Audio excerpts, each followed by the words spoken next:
आपण देखंतु एई युवकंकु जे निजकु police DSP रो परिचय देउथिले आ निज ना मानस सेनापति कही लोकंकु चुना लगाउथिले एवं फेक करेंसी कारबार करुथिले।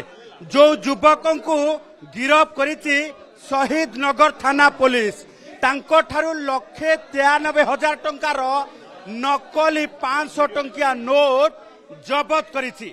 तबे केमिति पुलिस एई नकली डीएसपी को गिरफ कला सबुठु चांचल्यकर कथा होछि जे नकली पुलिस असली पुलिस भली ड्रेस पिंधि बुलुथले एवं हातरे नकली टंका कारबार करिबा पई घुरी बुलुथले एवं सबुठु बड़ कथा होछि जे ये होछि पुलिस यूनिफॉर्म, ये होछि पुलिस जोता एवं ये होछि पुलिस डीएसपी रो स्टाम्प एवं नकली स्टाम्प ठारू आरंभ करिकि सबु किछि नकली भितरे केवल असली 16,000 टंका नोट आपण देखुथिबा ई बंडल बंडल 500 टंकिया को थरे नजर पकई नियंतु।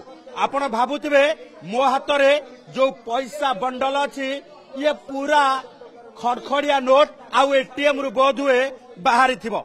आपण देखि आपणको आखि धोका खाई दिबो कारण ए सबु नोट होउची नकली नोट। आपणको आखि आगु देखा जाउथिबा ए असली 500 टंकिया पूरा नकली नोट जहाकू नकली पुलिस डीएसपी मानस रंजन सेनापति धरी बुलुथले। पुलिस चेकिंग बेले निजकू डीएसपी कही एई भली भाबे नकली टंका कारबार करिबा पई शहीद नगर अंचलर गोटे बैंक अंचल घुरी बुलुथले बैंक निकटरे एवं पुलिस तांको धरिछि।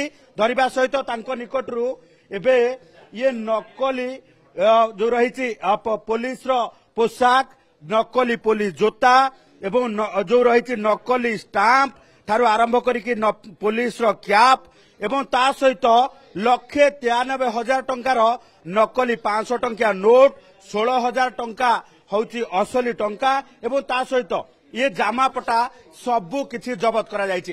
तबे सबुठु बड़ कथा होउछि केते जण को चुना मारिछंती, को मामला रे ठकेई करिछंती, को अंचल रे पुलिस कही एई भली भाबे घुरी बुलुतले केते दिन धरी एई भली भाबे निजकू पुलिस डीएसपी कही एभली भाबे लोकन को चुना लगाउतले। ए घटनार तदंत हेबा सहित ये नकली नोट कोठी छपा जायछि, कोठू नकली नोट आनिथिले एवं काहाकू देइथान्ते ए सबुर मध्य तदंत कराजिबो जाहाकू नै वर्तमान अधिक खोलतार करूछि। एपरिकी गाड़ी रे मध्य एई भली भाबे ओडिशा पुलिस रो लोगो लागिथिला। 3टी मोबाइल मध्य जबत करा जायछि एवं फेक आई कार्ड सहित ये देखुथिबे जे ओडिशा पुलिस स्टेट हेडक्वार्टर रो फेक अपॉइंटमेंट लेटर भी तांको पाखरे अछि। तेणु सबु किछि नकली रे जणे घुरी बुलुथला निजकू पुलिस डीएसपी कही आउ लोकंकु चुना लगाउथला। एई भली क्षेत्र रे वर्तमान पुलिस जो रही शहीद नगर थाना पुलिस जणे नकली पुलिस डीएसपी को गिरफ करिछि एवं तांको ठारू अनेक किछि जबत करिबा सहित तदंत आरंभ करिछि।